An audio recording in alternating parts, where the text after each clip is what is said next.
দর্শকদের জন্য দুধের উপরে কি থাকে। নমস্কার আমার কাছের মানুষ, আমার আপন মানুষজন, আপনাদের সবাইকে জানাই এই আমার ভাঙ্গাচড়া স্টুডিওর পক্ষ থেকে অনেক অনেক শুভেচ্ছা, অভিনন্দন। আমি আজকে খুবই হ্যাপি। আজকে আমার জীবনের একটা বড় পাওয়া। আপনারা আমার পাশে যাকে দেখতে পাচ্ছেন উনি একজন প্রবাসী ভাই। আমাদের বাংলাদেশের মুকসুদপুর উপজেলায় বাড়ি। তিনি বহুদিন যাবৎ সৌদিতে থাকেন। কত বছর দাদা? 22 বছর। 22 বছর তিনি সৌদিতে থাকেন। দাদার নাম হচ্ছে কি? আমার নাম হচ্ছে শ্যামল শীল। শ্যামল শীল। মাঝে মধ্যেই উনি আমাকে নক করতেন ফেসবুকে, ইউটিউবে, যে দাদা আমি যখন দেশে আসব প্রবাস থেকে 2-1 মাসের ছুটি নিয়ে, তখন আমি আপনার সাথে দেখা করব, আপনার এই ভাঙ্গাচড়া স্টুডিওতে গিয়ে আমি সাক্ষাৎকার দেবো। সেই জন্যে আমি ধন্য হয়ে গেছি।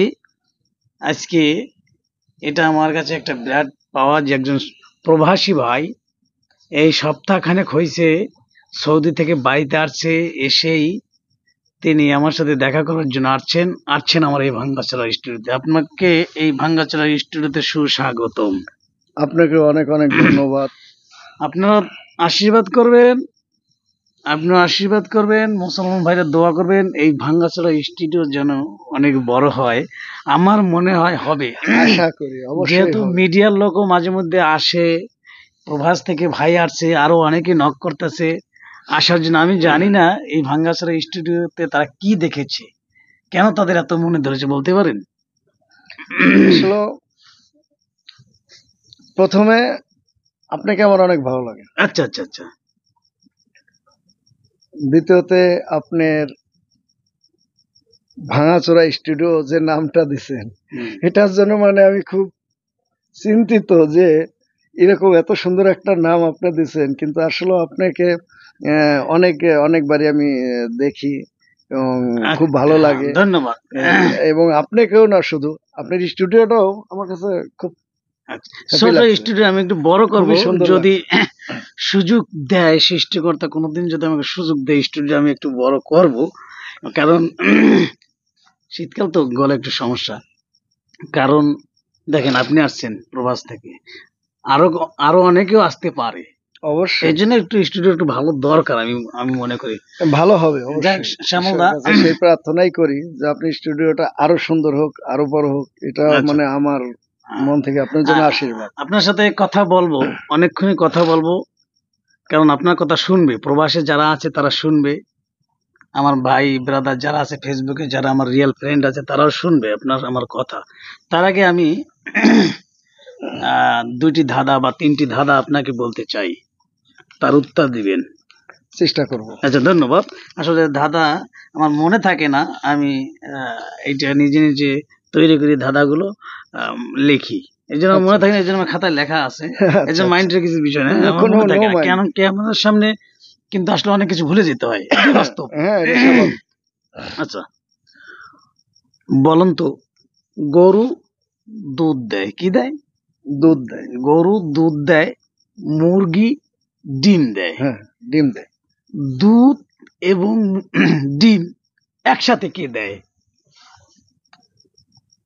দুধ এবং ডিম একসাথে কে দেয়? বলেন।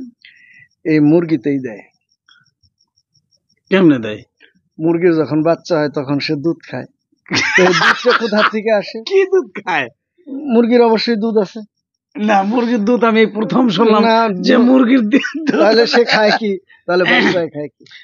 বাচ্চায় খায় কি সেইটা সৃষ্টিকর্তা জানেন, আমরা কেমনে জানবো? বাচ্চা যখন ডিমের ভিতর থাকে, তারপর ডিমের যে হৃষ্টপুষ্ট থাকে ওইগুলো সে খায়, এইটা হচ্ছে সৃষ্টিকর্তার একটা খেলা। কিন্তু আসলে মুরগি ডিম দেয় কিন্তু দুধ দেয় না। আমি বলছি গরু দুধ দেয়, মুরগিতে ডিম দেয়, একসাথে দুধ এবং ডিম কে দেয়? একসাথে দুধ এবং ডিম মানে দুধও দিচ্ছে, ডিমও ডিমও দেয়। দিচ্ছে। ও আচ্ছা।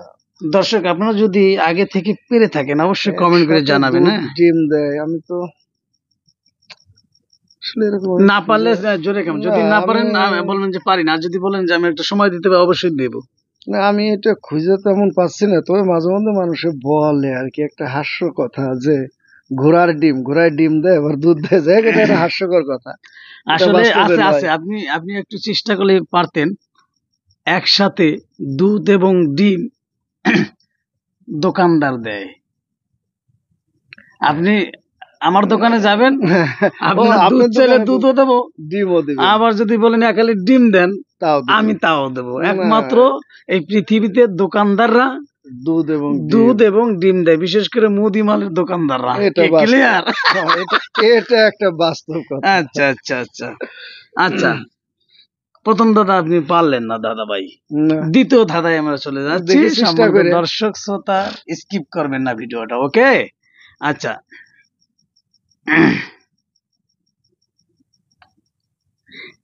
99 টাকা নিয়ে বাজারে গেলেন, 90 টাকার বাজার করলেন, কত থাকে? আবারও বলি, আমি ক্লিয়ার বলি, আপনি আমার কথার আগে বুঝবেন। হুম। 99 টাকা নিয়ে বাজারে গেলেন, 90 টাকার বাজার করলেন, আর তার কাছে আর কত থাকে?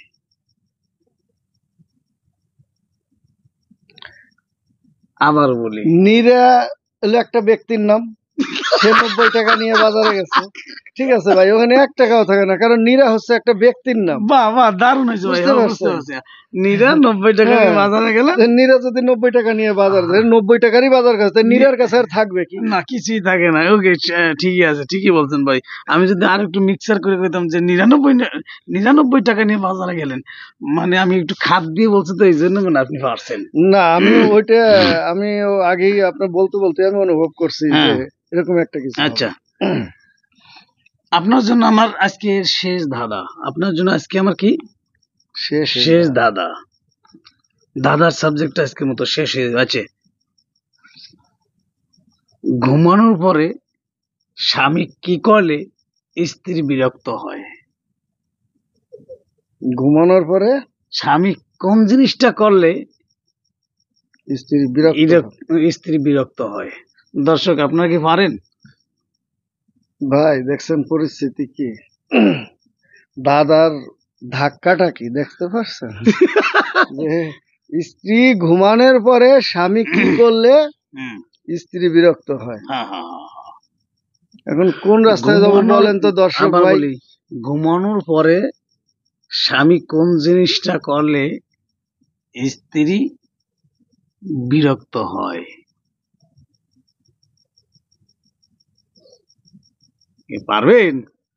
এখানে তো অনেক ব্যাপার আছে, মাঝে মধ্যে ঘুমানোর পরে একটু, শীতের দিন তো একটু খোঁচাখাচি করলে আবার একটু জল দিল, একটু বিরক্ত হয়। এখন জলটা কি দিয়ে কি করে ভাই, না আমার ভাই, মাথায় এটা কাজ আপনি তো করতেছে না। অন্য জগতে চলে গেলেন। বুঝতে- ঘটনা হচ্ছে কি, আমি উত্তরটা বলে দিচ্ছি আপনারে। আচ্ছা, আপনি এরকম বিরক্ত হন তো মাঝে মধ্যে? হ্যাঁ, বিরক্ত সব স্ত্রী হবে। ও, মানে বৌদিও ঘুমানোর হয়? পরে যদি স্বামী এই জিনিসটা করে, হুম। যে আপনার স্ত্রীও বিরক্ত হবে। শুধু আমি না, বাংলাদেশের সব স্ত্রী, যাদের যাদের স্ত্রী আছে সব স্ত্রী বিরক্ত হবে একটা জিনিস করলে। সেটা কি জানেন? না ভাই, আমি স্বামী জানি না। যদি নাক ডাকে। ভাই, আর যদি ঘুমায় পরে স্ত্রী আগে, তাহলে না, পরে তোর বিরক্ত হইতে পারলো। না ভাই, নাক ডাকলে বিরক্ত হবে, কোনো না কোনো সমস্যা শুনবেন। নাক ডাকলে আপনি ঘুমানোর সাথে সাথে নাক ডাকেন, দেখবেন কাম সারছে, খালি আপনি খোঁচা দেবে। তাহলে মনে হয় দর্শক বিন্দু বুঝতে পারছেন তো, দাদার কপালে মাঝে মধ্যে কিছু হয় মনে শুধু হয় আমার এরকম। কপালে না, যারা যারা নাক ডাকে, আমি তো নাক ডাকি না।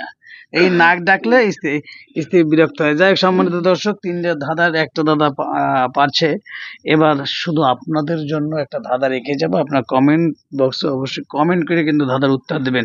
আমি জানি আমার এই ফেসবুকে, আমার যে ইউটিউবে যে সমস্ত ফ্রেন্ড আছে, একদম রিয়াল ফ্রেন্ড এবং তারা অনেক জ্ঞানী।